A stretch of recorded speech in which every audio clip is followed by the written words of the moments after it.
entire week of Arctic freeze here in Texas, which was complete chaos for so many people. There were 4 million people in the state without power, and I feel so fortunate. I have well water, and I did not lose any water.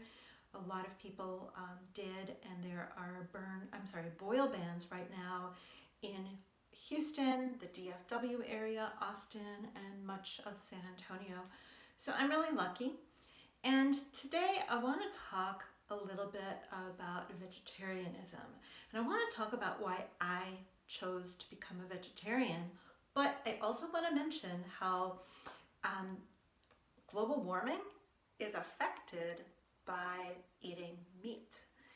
And so that is not why I chose to become a vegetarian, but the longer that I am a vegetarian, the more that I am concerned about what I call Ahimsa, which is do no harm for the planet. And I have written a blog article on my website, thenamastecouncil.com, where it's about Ahimsa for the planet. So I'm not going to talk about that now, but I do encourage you to go there and check it out.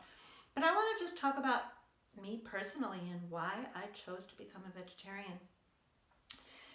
So I'm 63 years old right now, and I have been a vegetarian since I was 16 years old. And I was never a major meat eater.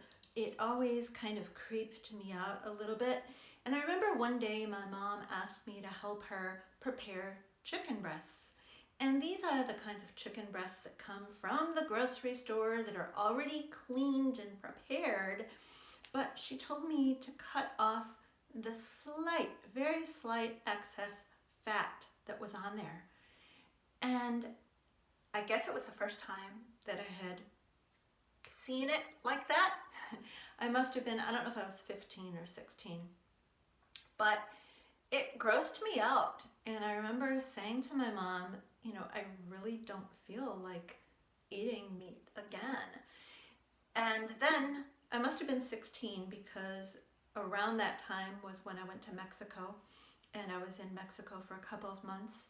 And the town that I was in was a very small town, and one of their pride and joys was the meat packing factory or industry that they had there.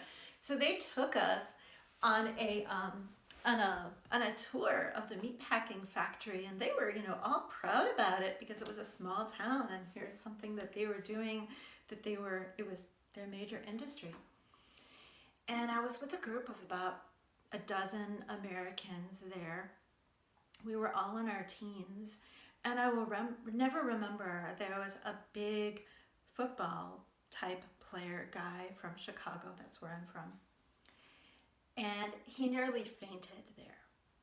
And I wasn't about to faint, but it definitely grossed me out, and it was enough to push me to the decision of not eating meat again.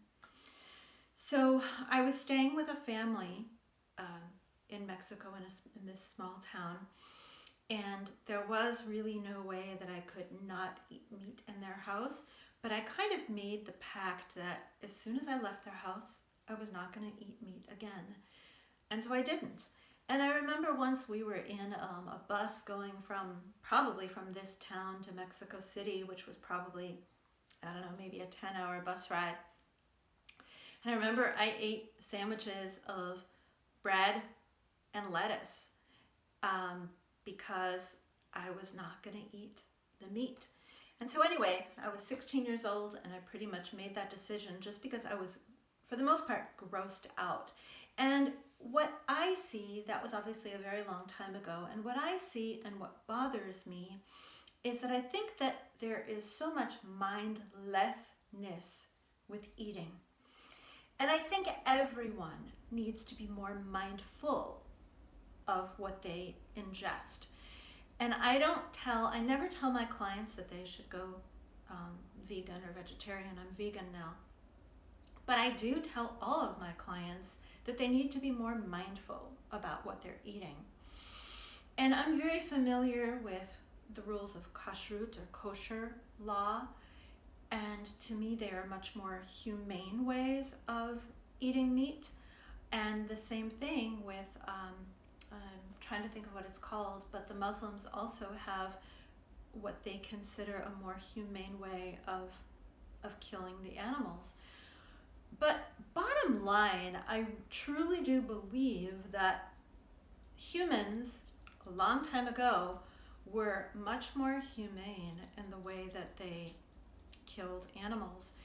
And they were much more mindful about it, whereas unfortunately nowadays, kids totally are disconnected to the fact that their chicken nuggets or their hot dogs are disgusting pieces of the garbage of the animals that are ground and put together. And I just finished watching a movie called Minari, Minari. And it's a movie about Korean American immigrants to the United States.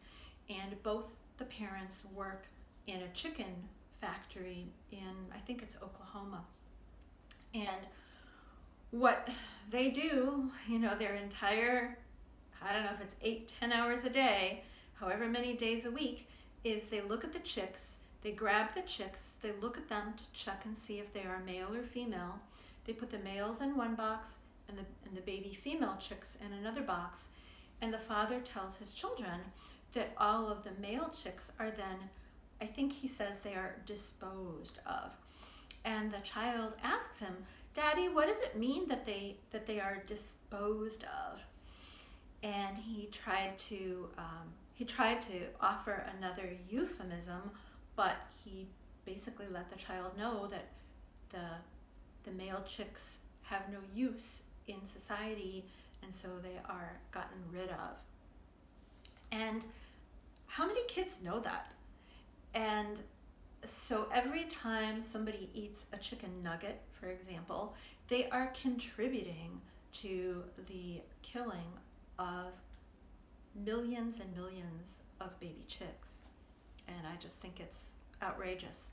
So anyway, why did I become vegetarian? Because I got grossed out. That's it.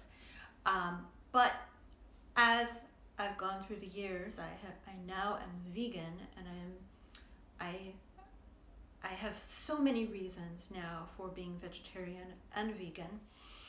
And as a certified yoga therapist, I look at everything from a health standpoint and from a well-being standpoint. And I truly do believe that for me, and for most people, not everybody, but I truly do believe that it is healthier for me to be vegan.